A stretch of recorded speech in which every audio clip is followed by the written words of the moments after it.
What's going on, everybody? Welcome to today's version of the Quarantine Chronicles, okay? What we're gonna cover today, how strong is strong enough? Basically, what we're gonna cover is what's known as relative strength, okay? Because really, in the strength and conditioning realm, it's always based around weight, okay? It's always pushing more weight, more weight, more weight. Well, how much is enough weight, okay?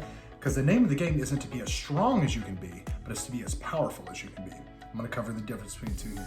Your pound for pound strength, okay? Your relative strength. These are based on numbers. Very simple mathematical equations, just literal multiplication.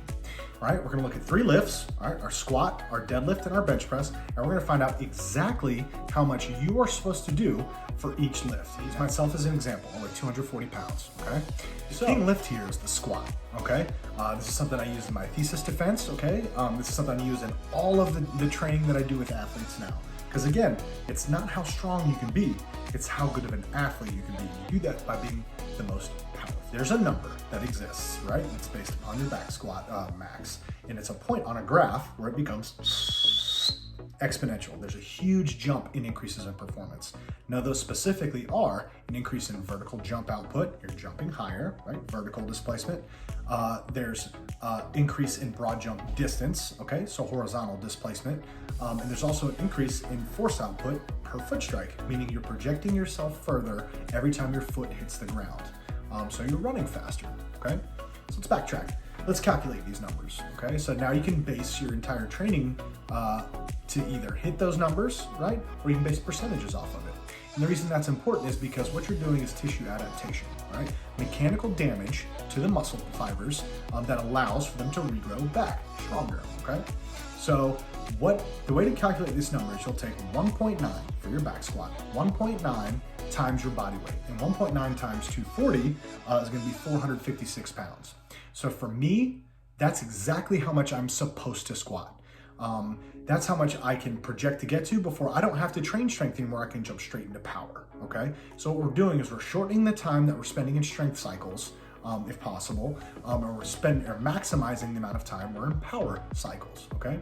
So for your deadlift is 125% of that number, okay? So it would be 2.3 times your body weight. So 2.3 times 240 is 552 pounds. Now that sounds like a lot, but again, I weigh 240, right? Don't focus on absolute values, which is the number.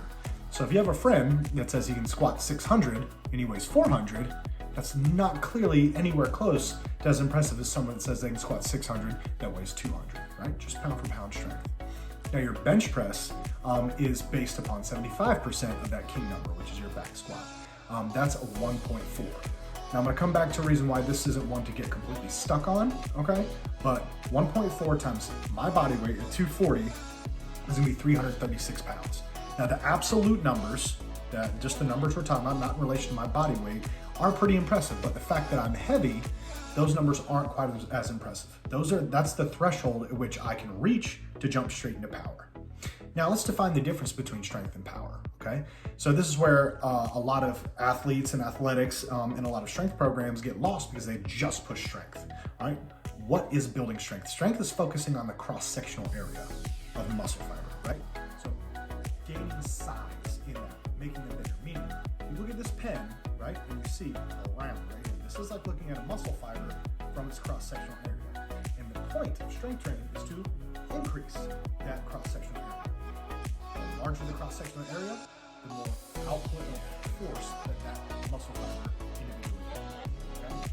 So the difference is, right, power is no longer worried about cross-sectional area. Disclaimer though, that power is built upon the foundation of strength. The stronger you are, the more power you can put in, right? That was the basis of my thesis, okay? So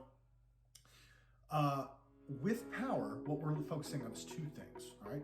There's a lot of things, but two main things, okay? We're focusing on the nervous system, training the nervous system to be more efficient, okay?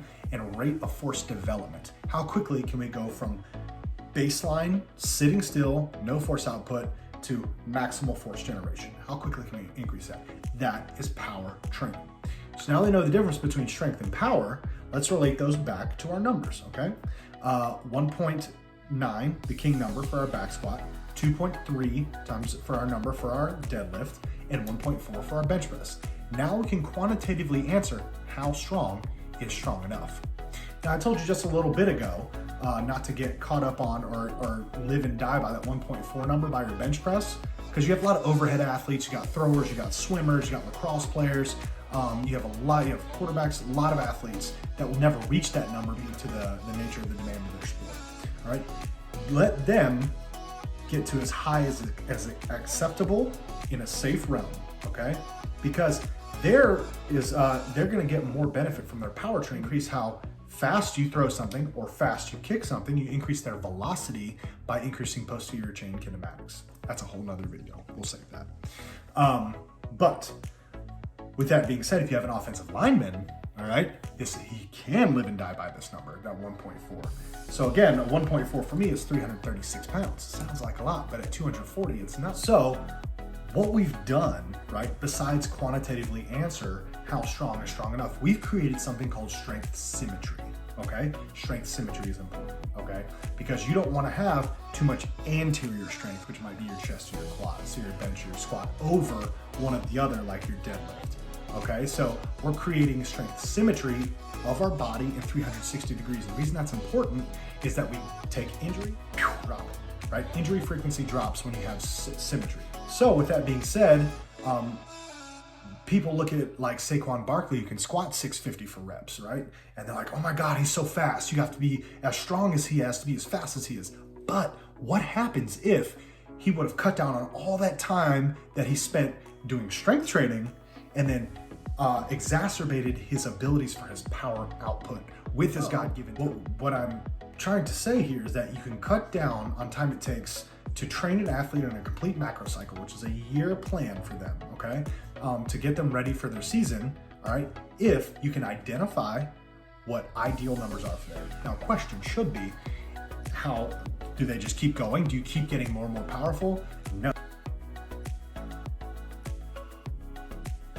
That's when you're so strong, right? Your power output actually declines. And I know that doesn't make sense. And I know that everybody's like, that's not true. There's research out there to back it. Go find it. I promise you. It's not an inverse relationship, okay? So it goes up and then it eventually drops off.